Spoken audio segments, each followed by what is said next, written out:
In the Star Wars universe, the Death Star is the ultimate weapon of mass destruction, able to annihilate entire planets. In the actual universe, the sky is filled with real-life Death Stars. It can be thought of as sort of a time bomb. Some are dangerously close to our planet. Earth's life might take a bad hit when that radiation reaches us. And one has the Earth in its crosshairs. It was almost a shock. I didn't believe it when I first saw it. They are the Death Stars, and they make the universe a very dangerous place.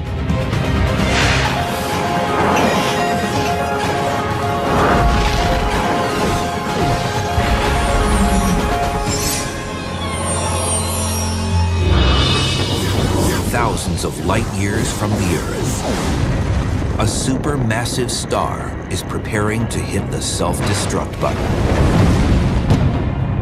Stars explode every day in the universe, but this one is different. It lurks in the constellation Sagittarius, the mythological archer of the celestial zodiac. The star is called WR-104, and its destructive force could be targeting us and taking aim at our fragile blue planet with enough deadly radiation to ignite our protective ozone layer. This would incite drastic climate change, cause the extinction of many plant and animal species, and potentially the demise of mankind. WR-104 is just one of millions of massive Death Stars in the universe. These savage celestial bodies are aging giants, preparing to blast themselves into a stellar afterlife. At that point, the outer layers of the star have nothing left to support them against gravity, so they suddenly fall inwards. Their last breath can ignite the biggest explosion in the known universe. A gamma-ray burst. A blast far exceeding the energy output of our own sun over its entire 10 billion year life. If one were to target the Earth, life as we know it could cease to exist. This is what could happen with WR-104, making it a real-life Death Star. In the film Star Wars, the Death Star is the dark side's ultimate weapon. The predatory star is pure science fiction, but the reality is much scarier. A Death Star in real life is a star that blows up and blasts any nearby planets with deadly radiation. You know, that's a real Death Star. WR-104 is what's known as a Wolf-Rayet star. They are the largest stars in the universe, hulking beasts 30 times bigger than our own sun, each of them counting down to Armageddon. Discovered by French astronomers Charles Wolf and Georges Rayet in 1867, Wolf-Rayet stars are the outlaws of the universe. Stars live by the credo, live fast, die young, leave a good-looking corpse. And the bigger they are, the faster they live, and the faster they live, the more violent their end. They burn through their nuclear fuel extremely quickly and exhaust everything that they have. And so consequently, they don't live very long, maybe a few tens of millions of years at most. And they're easy to find because they're the real T-Rexes of the stellar kingdom. They're immensely powerful. In the year 2000, Australian astronomer Peter Tuthill began studying Wolf-Rayet 104, some 8,000 light years from Earth. This giant was ominously different from the others. Tuthill's team immediately noticed an immense dust cloud around it, 20 times larger than our entire solar system. We knew there was dust around Wolf-Rayet 104, and that was a puzzle because it's a bit like finding a snowflake in hell. There was a mystery there, and we wanted to try and solve that mystery. Over the course of 6 years, Tuthill used an infrared camera at the Keck Observatory in Hawaii to create a composited image from multiple exposures. It yielded an amazing time-lapse sequence. 104 was producing an exotic spiraling plume of dust. It was almost a shock. I didn't believe it when I first saw it. I thought, stars don't look like spirals. There's no spiral I've ever seen in a book. We then had a mad scramble. We had to try and understand how a star can produce this elegant tail. Tuthill discovered that the key to this strange dust spiral was the fact that WR-104 wasn't alone. It's locked in orbit with a smaller star in what's known as a binary system. Both stars eject masses of charged particles called stellar winds. These winds aren't uncommon in the universe.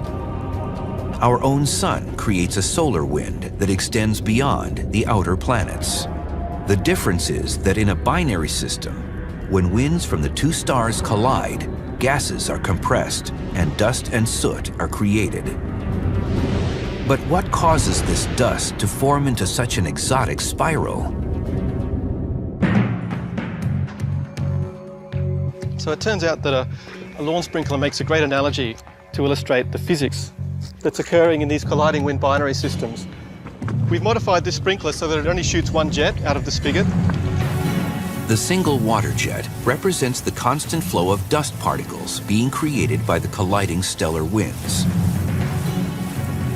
But because the two stars in WR-104's system are in constant orbit around each other, it adds a circular motion to the stream of dust. Your first intuition is that the water is moving in a circular motion, but in actual fact, the lawn sprinkler is really shooting a jet in a straight line.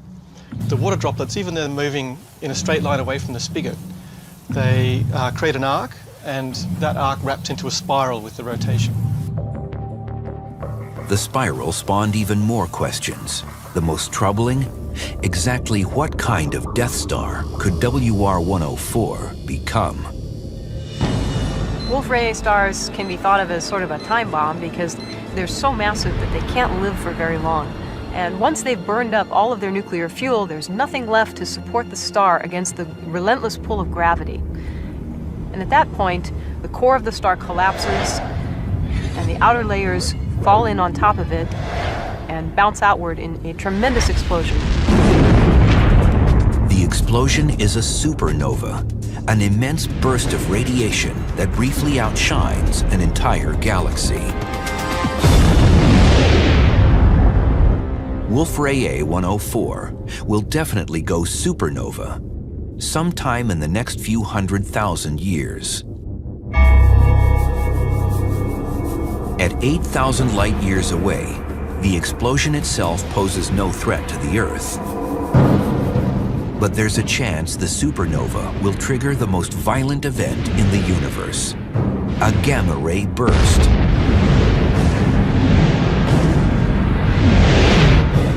In a small percentage of these massive Death Stars, a gamma-ray burst is triggered by the crushing transformation of a dying star into a black hole.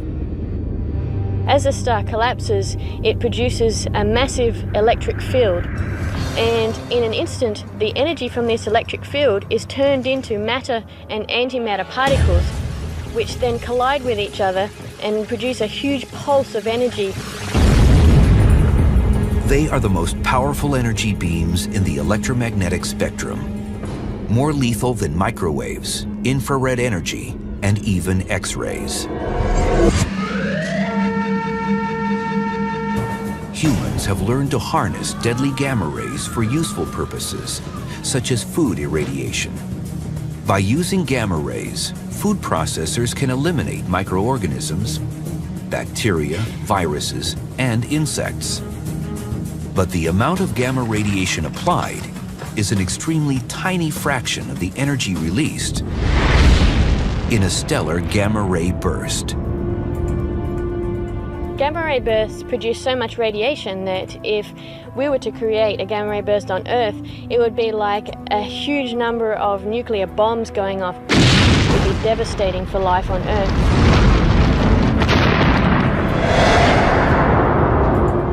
For the human race, the most critical piece of information about gamma ray bursts is the direction of fire. At the moment of collapse, the star becomes a dense, flattened disk, and the rotational axis poles are its only openings free of dense star matter.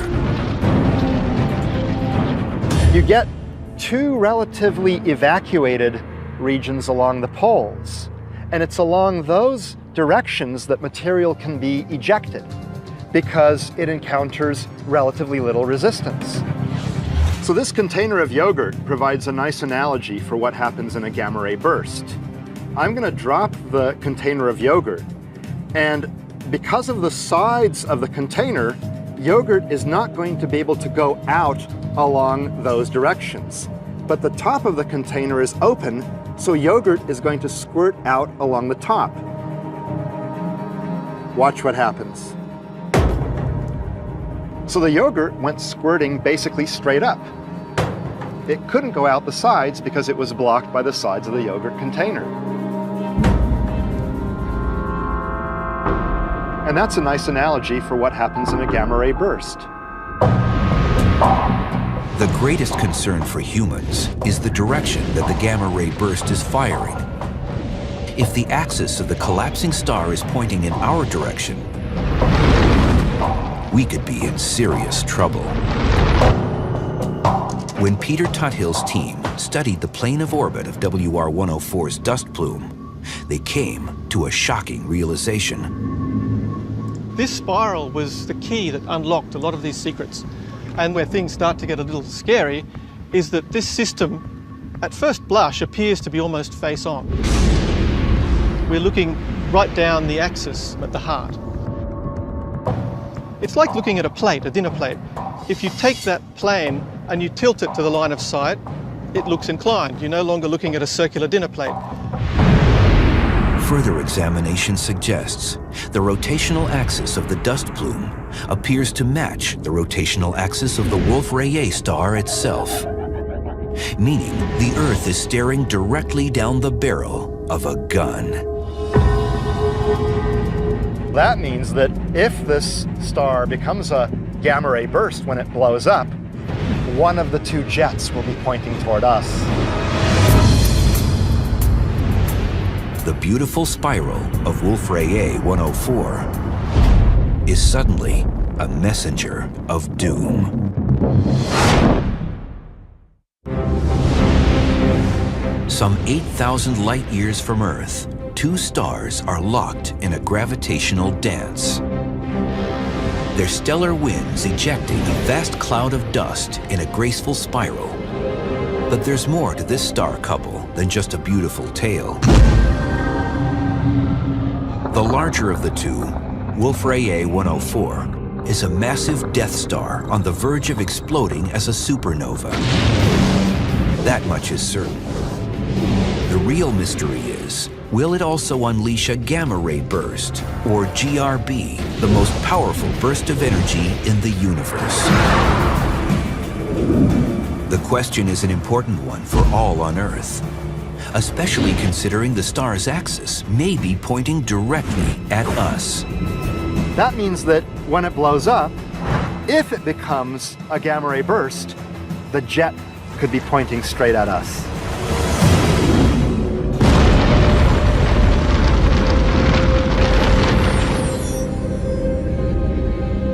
WR-104 is counting down to destruction in the constellation Sagittarius. Named by Roman astrologers over 2,000 years ago, Sagittarius is Latin for the archer. And you have to ask, maybe were the ancients onto something? Is there something to do with the archer aiming at us? WR-104 can be thought of as an arrow pointing our way, if indeed it blows up as a gamma ray burst. There is little dispute among today's astronomers that a tightly focused beam from a gamma-ray burst will travel vast distances in space. In fact, on April 23, 2009, the Swift Multi-Wavelength Observatory, orbiting the Earth, recorded a GRB that occurred 13 billion light-years away from Earth, near the very edge of the visible universe. The blast occurred only about 630 million years after the Big Bang.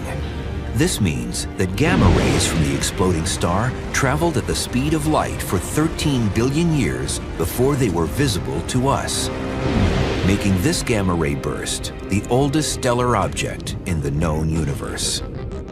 We know of no star or galaxy that's farther away than this gamma ray burst. It's the single most distant discrete object ever seen.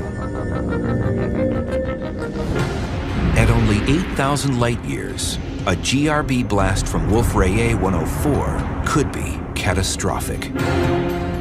The flash that we would see if Wolf-Rayet 104 went off would be much brighter than the sun, especially at gamma ray energies. A single gamma ray burst can easily exceed the total light output of millions of galaxies. And each of those galaxies contains 100 billion stars. This Death Star is a ticking time bomb. Scientists know for sure it will go supernova. But questions remain about its potential to unleash a gamma-ray burst in the direction of Earth. That's the first point we need to establish. If it does produce a gamma ray burst, is that gamma ray burst pointing towards us? The spiraling axis of the star appears to be aimed in the direction of Earth.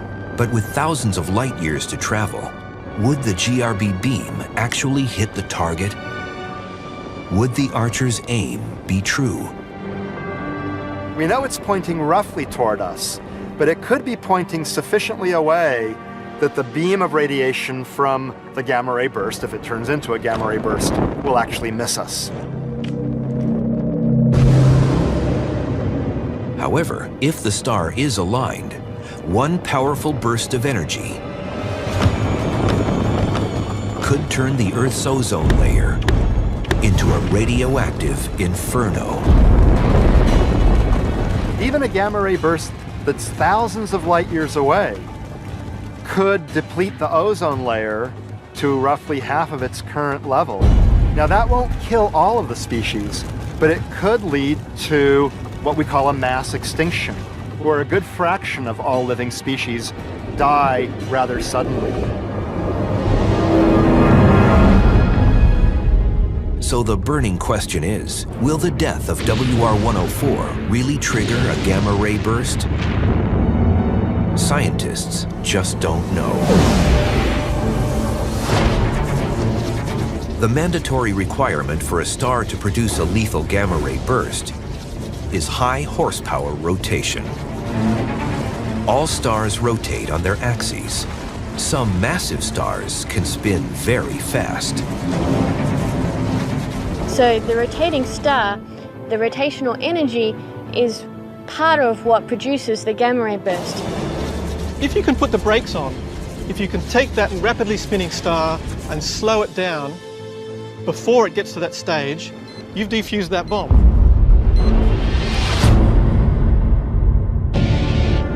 Based on mounting scientific evidence, it appears the universe itself is applying another set of brakes to its stars. It's called metallicity. Stars are primarily made of hydrogen and helium. But heavier, more complex elements are created every time a star explodes. Elements like carbon, nitrogen, and oxygen that then become the raw materials for the next generation of stars. So a star born today has more heavy elements, also known as a higher metallicity, than a star born earlier in the history of the universe.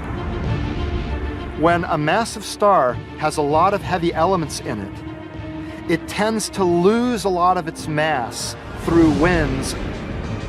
And if it loses a lot of its mass, it also loses a lot of its rotation. And it ends up rotating too slowly to form a GRB. So something is happening to the Wolf-Rayet stars today that's going up there and defusing all the bombs. So they're still blowing up as supernovae, but far, far fewer of them are taking that supernova to the next step as a gamma ray burst. Could these breaks slow WR-104 enough to render it harmless to the Earth? Many astronomers believe so. But what if they're wrong? At 8,000 light years away, is Earth really in the danger zone? When the Death Star, called WR-104, finally explodes, it has the potential to unleash a deadly gamma ray burst directly at Earth. It's believed the star is roughly 8,000 light years away from us. Is this close enough for a gamma ray burst to do damage to our planet? And being 5,000 to 8,000 light years away, it's in the danger zone. Earth's life might take a bad hit when that radiation reaches us. If it was another 2 or 3 times further away, we'd probably be okay. And if it was 2 or 3 times closer, we'd really be shaking in our boots. But it's just at the edge of its range where one would expect, well, you know, it might do something, but it's probably not going to roast us all in our sleep. So perhaps once every billion years or so, there's a gamma ray burst that's sufficiently close and sufficiently well pointing toward us that we need to worry. Death stars of all sizes populate the universe. But stars are not the only entities capable of such violence. The universe is also home to death galaxies, like 3C321, also known as the Death Star Galaxy. 3C321 is a galaxy with a giant black hole in the middle, millions of times the mass of our sun. Just outside the black hole's edge, the chaotic churning of magnetic fields and gravitational pull has ignited a high-energy particle jet. These jets are not uncommon, but this one is delivering a beating to its nearest neighbor. The case of 3C321 is very interesting because there happens to be another galaxy 20,000 light years away. The stars in that galaxy are being blasted by the energetic particles and radiation from one of these jets. X-ray astronomer Dan Evans has been tracking the Death Star Galaxy and its violent behavior from the Chandra X-ray Satellite Control Center outside Boston. So we see black holes do kind of strange things, but only a very small fraction emit these powerful jets of particles. And a fraction even smaller, such as the 3C321 galaxy, the Death Star galaxy, smack into other companion galaxies. So that's incredibly rare. The companion galaxy is across the galactic street, 20,000 light years distant. The massive energy beam, even larger than a gamma ray burst from a dying star, is firing non-stop with a seemingly limitless energy supply.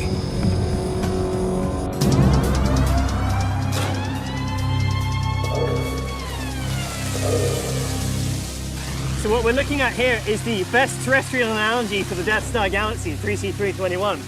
A jet is racing out of the black hole, close to the speed of light, and it's actually normally would propagate up to about 1 million light years away. But in the special case of 3C321, that jet is slamming into the side of a companion galaxy. And in doing so, it's becoming disrupted and distorted and bent away. And that's wreaking all sorts of havoc for that companion galaxy. Much like the building is deflecting the water jet, the planets and stars in the victimized galaxy are deflecting most of the attacking particles. So this jet is actually a massive beam of energy and particles. And these particles have been superheated such that they form a plasma. Plasma is a mix of super hot, charged electrons and ions funneled into the jet by the black hole's immense magnetic field. So jets that race out of black holes are actually incredibly energetic, and in fact they can accelerate particles such that they emit light, maybe even up to gamma rays. These rays are incredibly powerful. And very long-lasting. Some estimates say the energy jet from the Death Star galaxy has been firing for nearly 2 million years.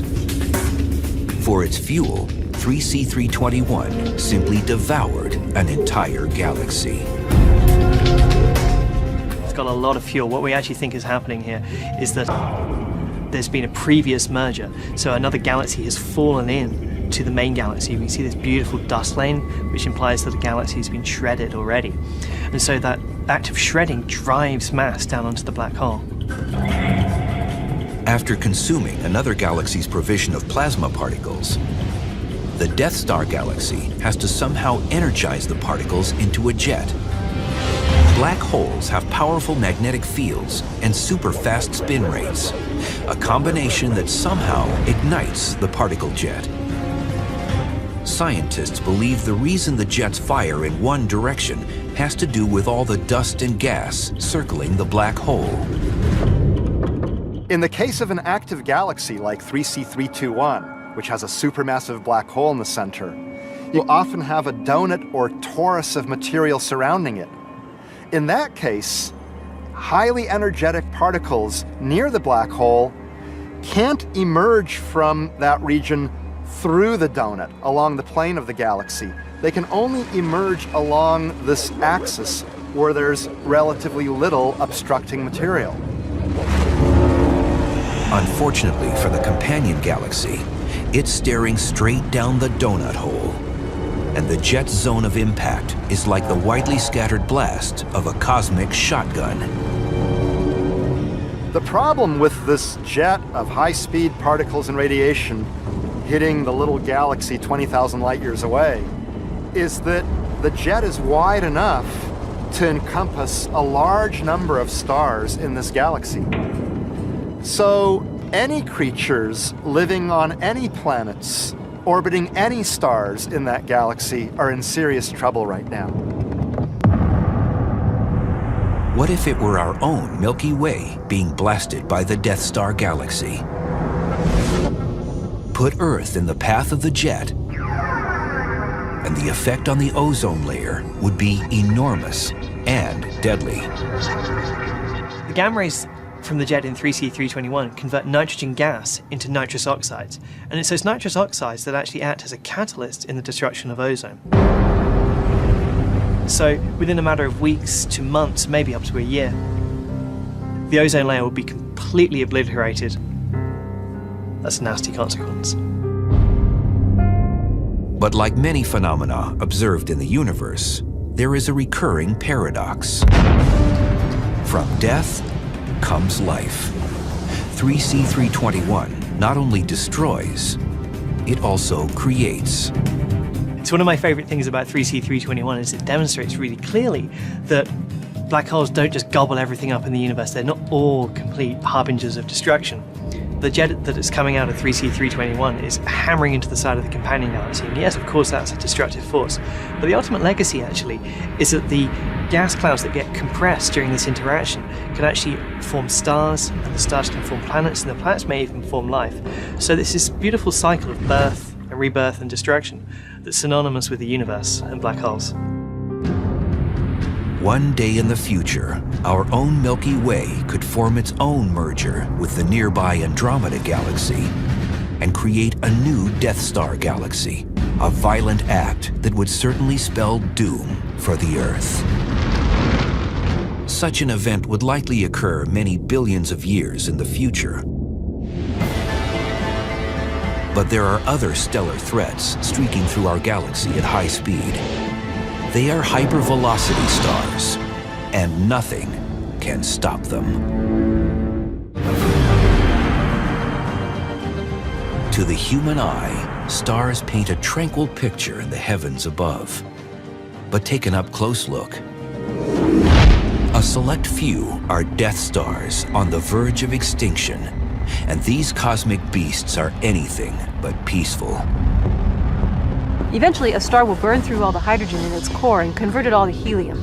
Once it does that, it has to be massive enough to be able to ignite the helium and convert helium into heavier elements like carbon, oxygen, and nitrogen. And this releases an enormous amount of energy. This process is the same release of energy that goes on inside a hydrogen bomb.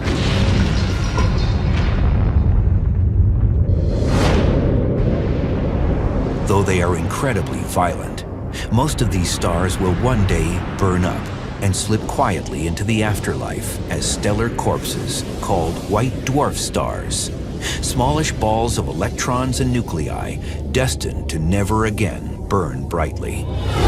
But some are supermassive stars, so energetic they end in a fantastic supernova explosion, and sometimes even produce the largest of all blasts, the gamma-ray burst. But for a few massive Death Stars, the end is a new beginning. Consider the second life of a neutron star. When a massive star explodes in a supernova, its core sometimes collapses to form a black hole. But much more frequently, if the core isn't massive enough to create the black hole, it forms something almost as weird, a neutron star, a small but incredibly dense body. It actually has a huge amount of material compressed into a very small space. So you have, for example, the mass of our entire sun squeezed into a space maybe only a couple of tens of miles across. The gravity is so strong that the protons and electrons inside the atoms of the star are actually pushed together to form neutrons. And a neutron star can remain stable for billions of years. Neutron stars by themselves pose no danger to their celestial neighbors, unless they can find a partner.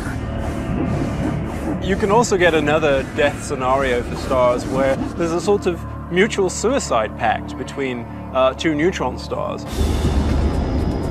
These are called co-orbiting neutron stars, a phenomenon initiated when two neutron stars begin an intimate but doomed relationship.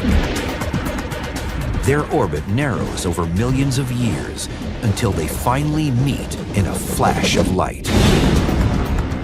And in so doing, they can generate a violent explosion, a second life in a sense. So there's two different types of gamma ray bursts. There's short bursts, which have durations of less than 2 seconds, and we think that short bursts are produced by merging neutron stars. The short bursts are different than the longer GRBs produced by collapsing massive stars. The gamma ray burst emitted by two colliding neutron stars may be short, but it's powerful, equal to the energy released by the sun over its entire lifetime in less than 2 seconds. The worry for us? At least 24 pairs of orbiting neutron stars exist in the Milky Way. A very nearby gamma ray burst, first and foremost, would get rid of much of the ozone layer. That could have disastrous effects on Earth.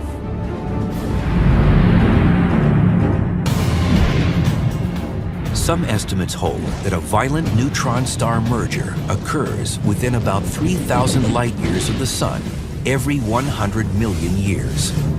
That's about the same interval as the mass extinction events recorded in the Earth's fossil record. Is it coincidence, or should we worry that the last tango of two dying stars might eventually blast the Earth's ozone layer with deadly gamma rays and alter the planet? Scientists don't know the answer. The chances are probably about the same as a runaway star plowing headlong into the Earth. It's a remote possibility, but fearsome to contemplate. You can actually have the possibility that a collection of stars that perhaps were all together in the same neighborhood interacting with each other sometimes ejects a star just to wander off on its own.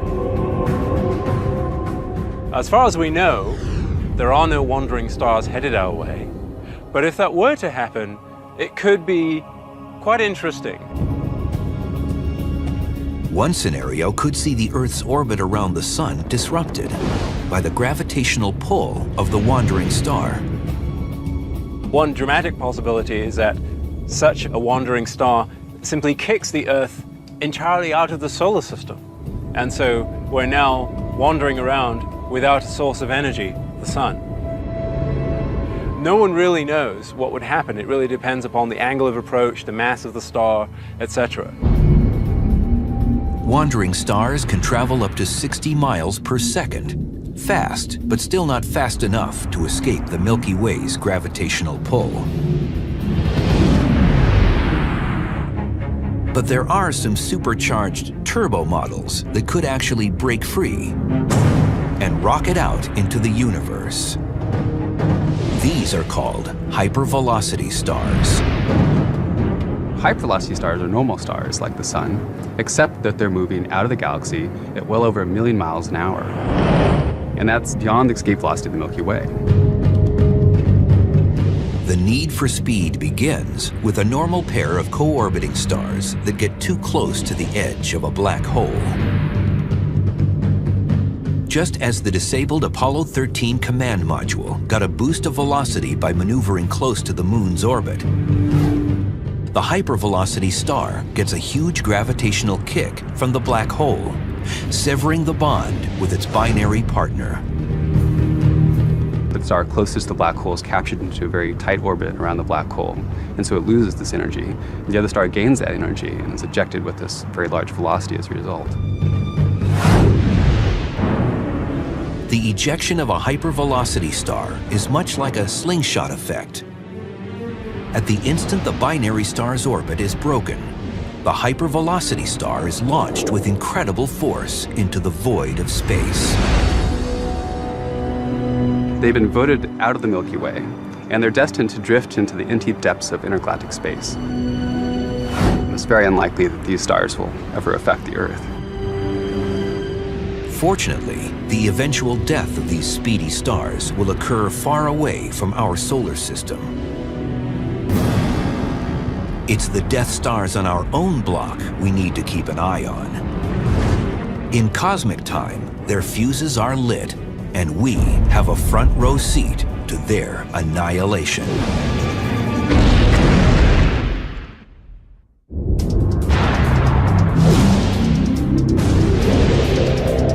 In remote corners of the universe, countless stars are biding their time on death row, sentenced to spectacular, violent endings. Closer to home, there are a few dozen stars within 20 light years of the Earth, and a few of these are preparing for death. I think we're safe from the dangers of a normal supernova. In the case of a gamma ray burst, we're not so sure. One is in the stellar system Eta Carina, a supermassive star about 100 times bigger and 1,000,000 times more luminous than the Sun. In 1843, a buildup of pressure ignited a gigantic eruption of light seen from Earth. But the star survived and formed a dust cloud called a nebula. At a distance of just 8,000 light years, we'll have a front row seat to its annihilation. We think it's going to turn into a black hole sometime between now and the next 1,000,000 years. And as it collapses, it has enough matter that it can produce a powerful gamma ray burst. Unlike the star, Wolf-Rayet 104, Eta Carina doesn't have us in its crosshairs. We know that the rotation of Eta Carina is not pointed towards Earth. So lucky for us, the pulse of the gamma ray is not going to be directly impacting Earth. When it happens, the explosion will likely be the brightest supernova ever witnessed by mankind. Unless the title goes to another Death Star contender that's even closer to Earth, Betelgeuse.